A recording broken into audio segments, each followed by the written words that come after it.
He grew up on Reardon Street. He's a proud graduate of Muskegon Heights High School. He attended Ferris State University, and for over the past 30 years, he has run and been the instructor of a highly regarded culinary program at the Lakeland Correctional Facility in Coldwater, Michigan.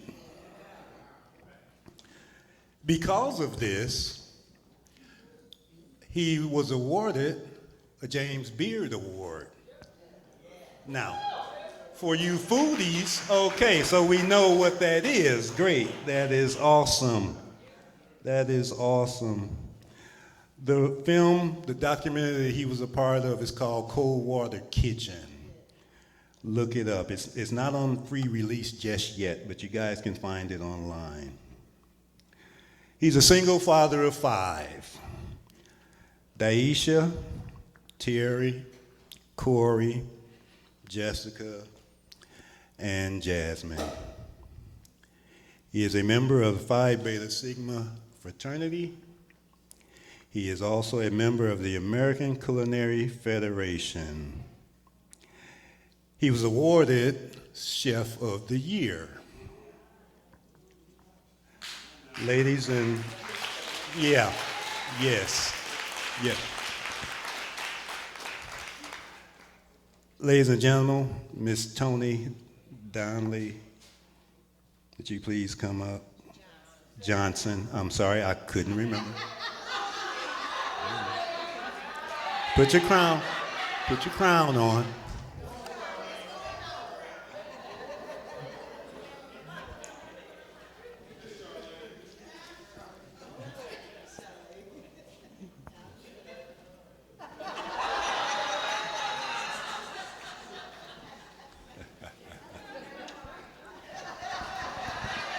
All right. Tony Johnson.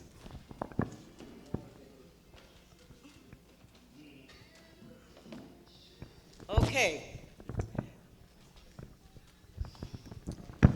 For the scripture is, "For I know the plans I have for you, declares the Lord. Plans to prosper you and not to harm you. Plans to give you hope and a future." Jeremiah 29:11.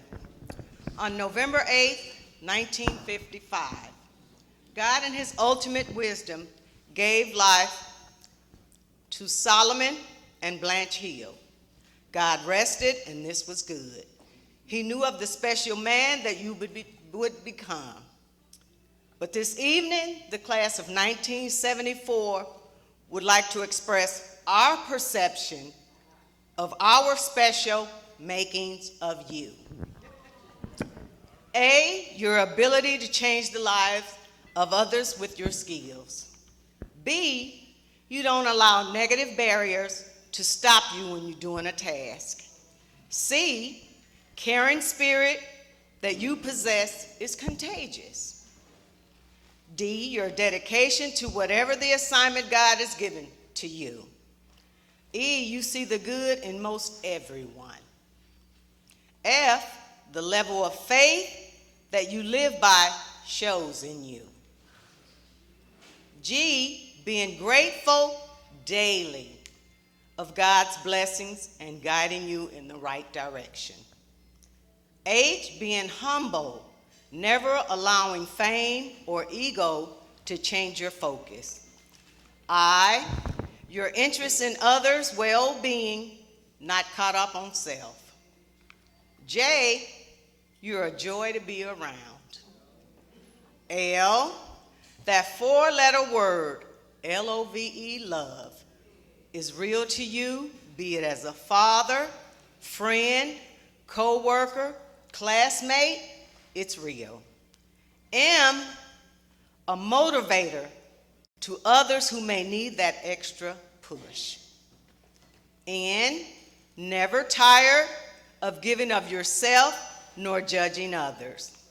O, being optimistic, even on the hardest of days. P, passionate about the gift you've been giving. Q, the quality that you display on a professional level.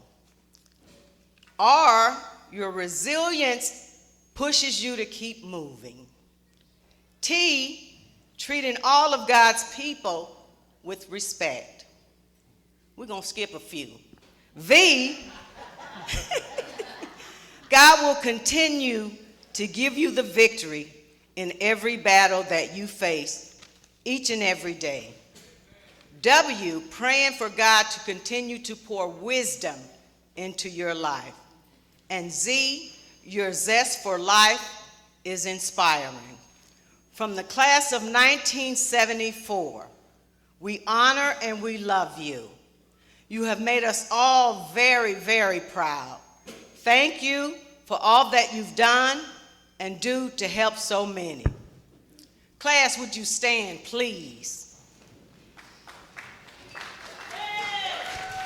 Class, I give you Mr. Jimmy Lee Tebow Hill.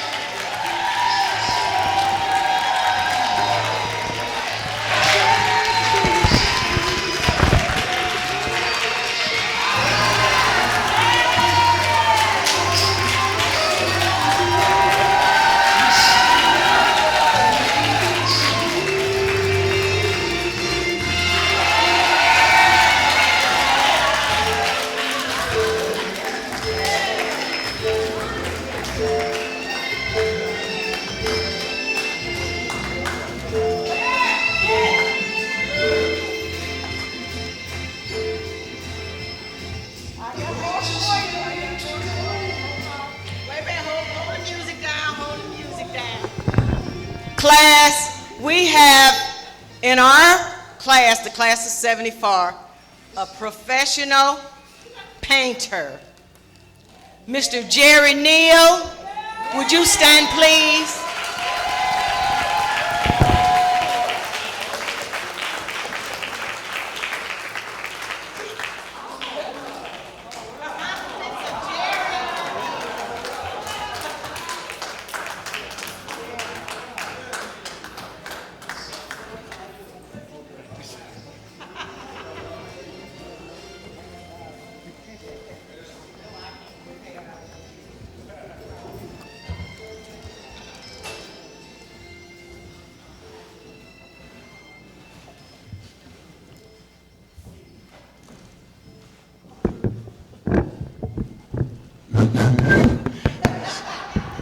Is this thing on?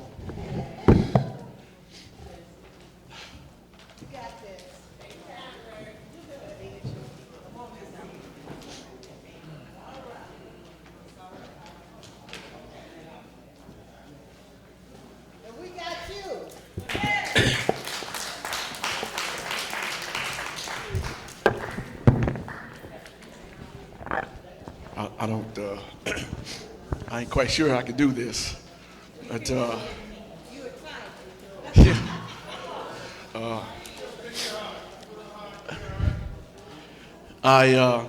First of all,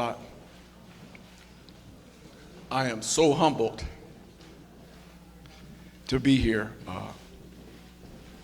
in front of you. One, because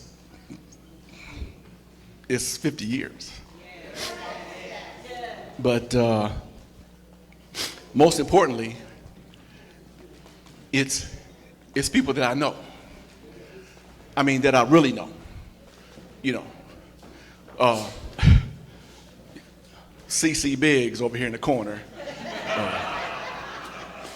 We call him Ali Keebler, but that stands for cookie maker, chocolate baker, elf.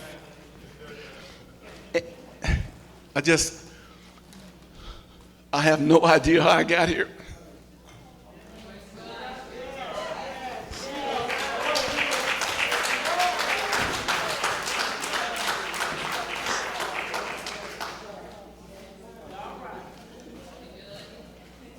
All I was doing was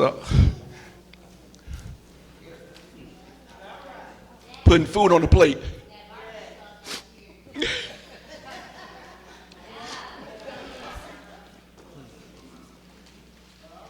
I don't, you know, everything that I've done, food-wise,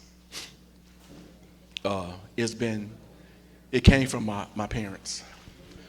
My father, he sold barbecue as long as I could remember. And my mother, she was a dietitian. She worked in Muskegon General Hospital, so I was always around food.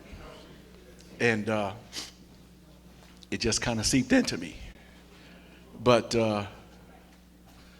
I am so grateful for food,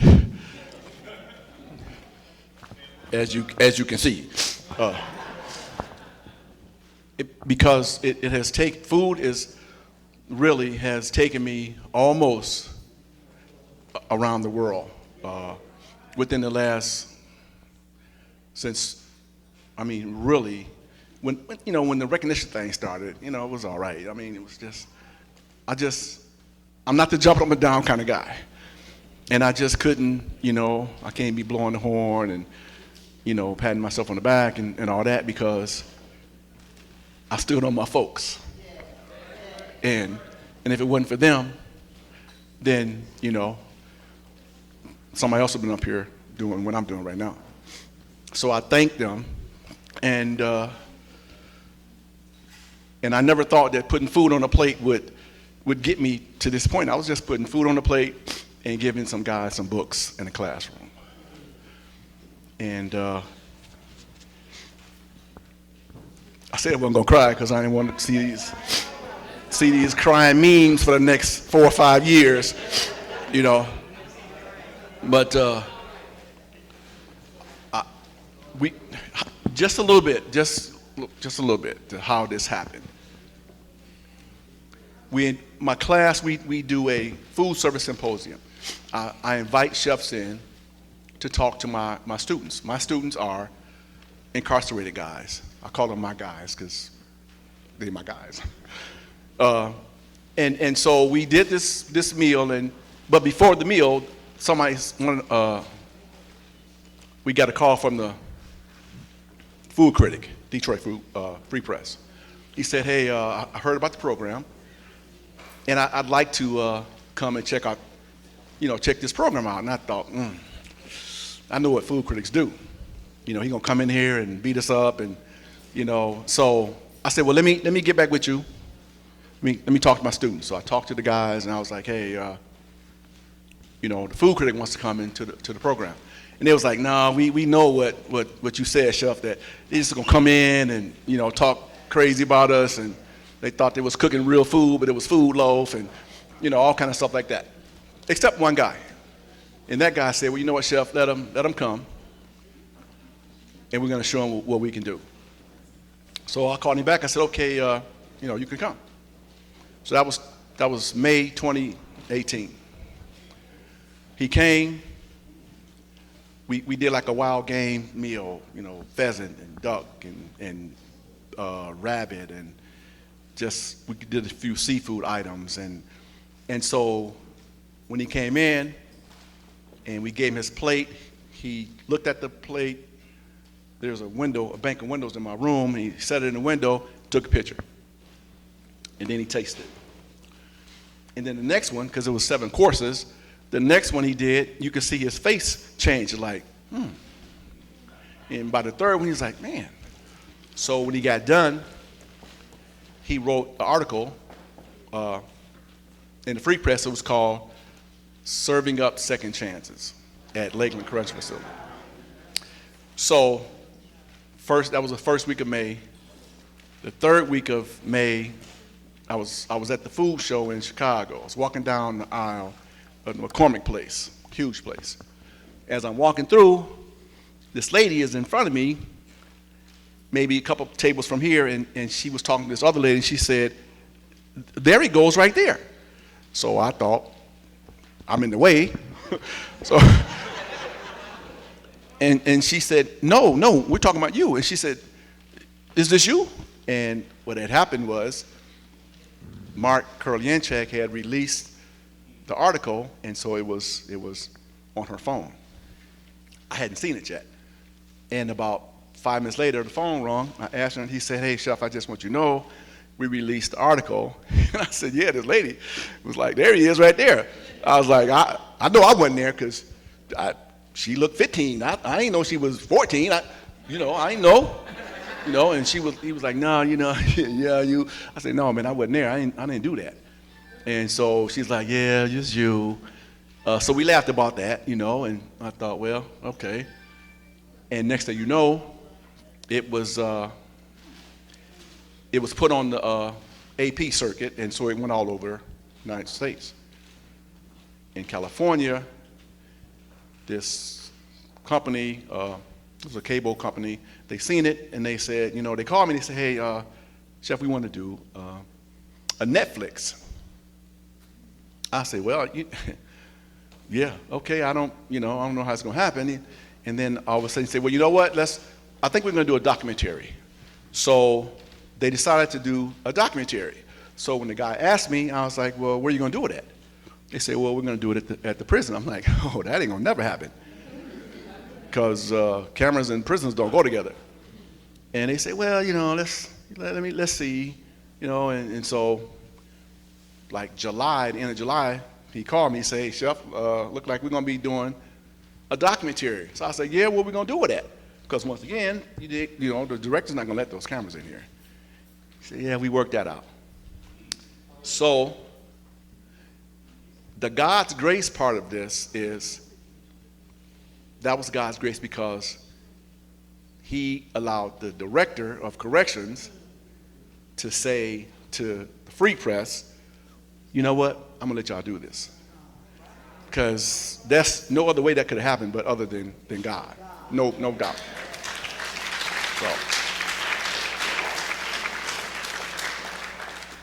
So on September the 25th, 2018, my mother's birthday, we started filming this documentary. And 2 years ago, it was released for the world premiere in New York. And so we had this big world premiere thing and, the carpet thing and the lights. And I'm like, this can't be for me. So, and so we went to New York and all the hoopla and then next thing you know, we was just going all over. I've been almost around the world.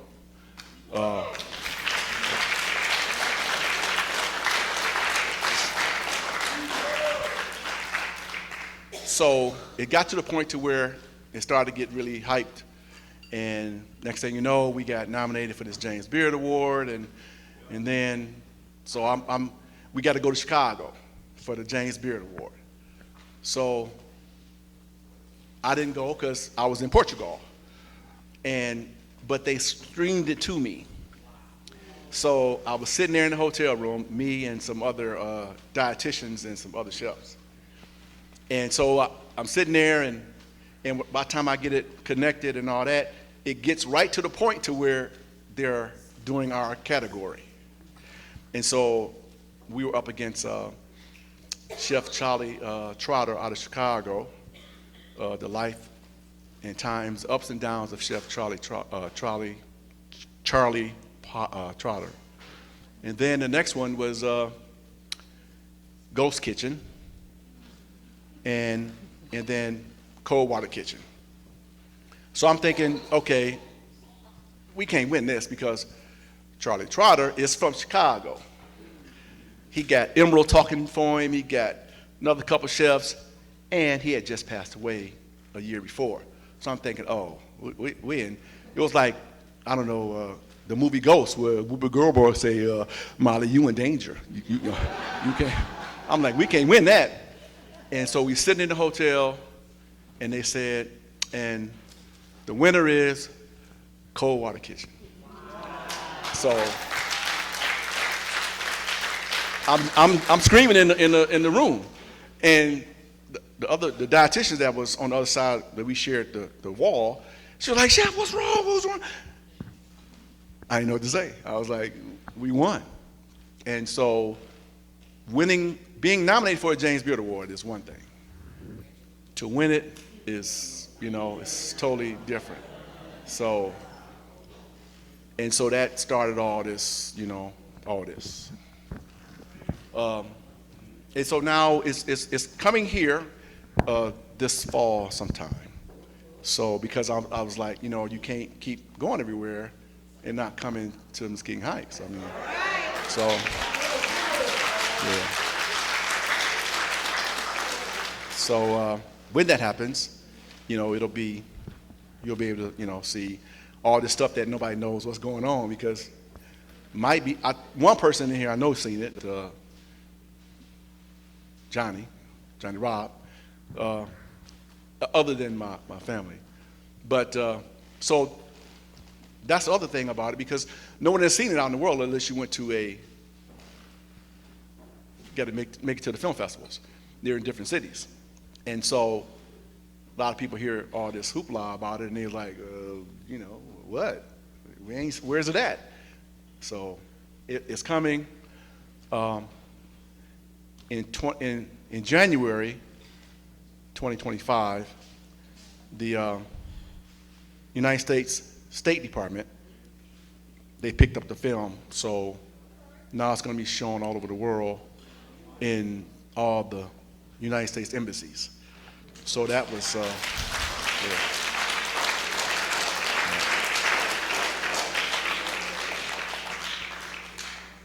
I'm humbled because where else can you go and get paid to play with food?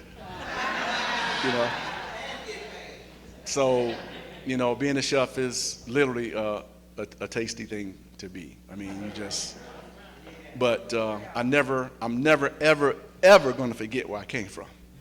Ever. Yeah.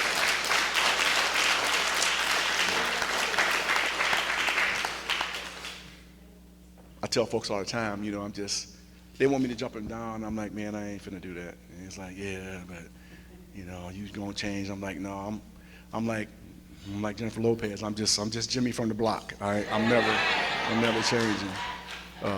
I've got some kids to do that.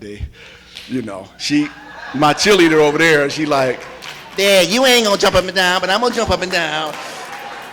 So I leave that to them, and my sons, and my other daughter here. I'm racking them up, and because it's 50 years, I have to say that my daughter.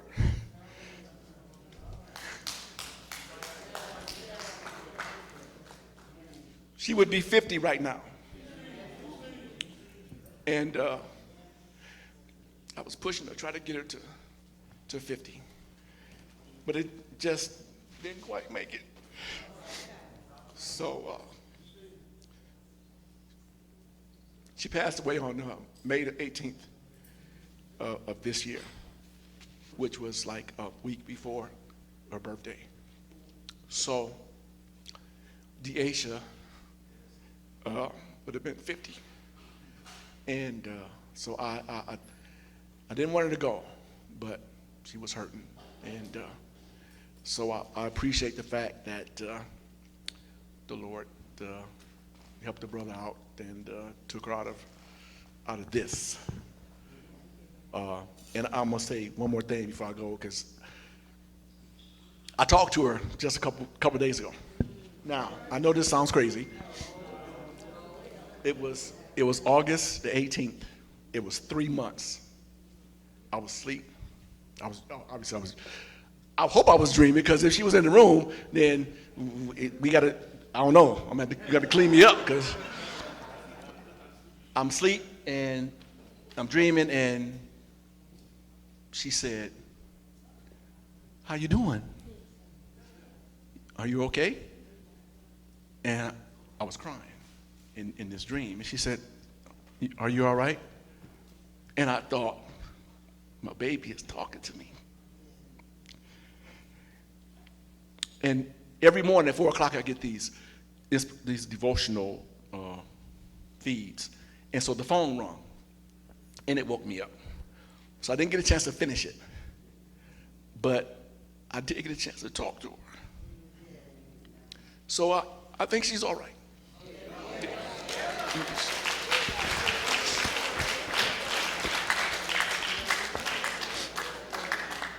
So now that my life is a movie, but you guys will always be the best part. So I thank you.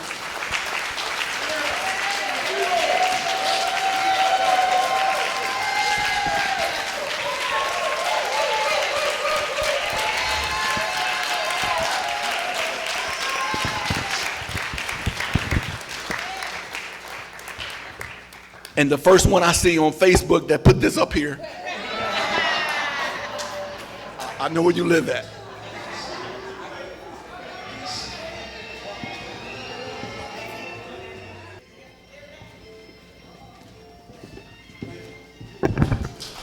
Thank you, Jimmy Lee Hill. Thank you. Thank you. Okay. All right. That's Solomon and Blanche's little boy. All right.